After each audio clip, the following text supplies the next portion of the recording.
கோடை காலத்தில் தென்னை ஓலை தட்டிகளுக்கான தேவை அதிகரித்துள்ளதால் தட்டி தயாரிப்பு தொழிலை ஊக்கப்படுத்துமாறு அரசுக்கு தொழிலாளர்கள் கோரிக்கை விடுத்துள்ளனர்.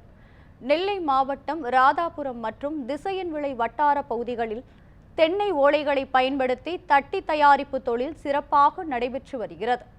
அதிலும் விஜயாபதி மற்றும் தில்லைவன தோப்பு பகுதிகளில் தென்னை ஓலை தட்டி தயாரிப்பு தொழில் வெகு சிறப்பாக நடைபெற்று வருகிறது.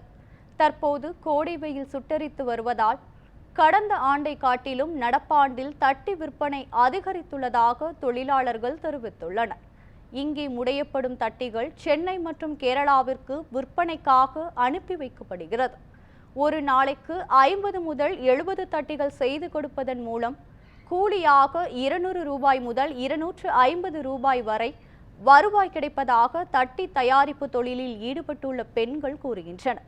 இத்தொழில் மேலும் வளர அரசு தங்களுக்கு போதிய சம்பளம் மற்றும் தட்டி விற்பனைக்கு ஏற்பாடு செய்தல், வங்கிக் கடன் பெற வழிவகுத்தல் போன்ற உதவிகளை செய்ய வேண்டும் என கோரிக்கை விடுத்துள்ளனர்.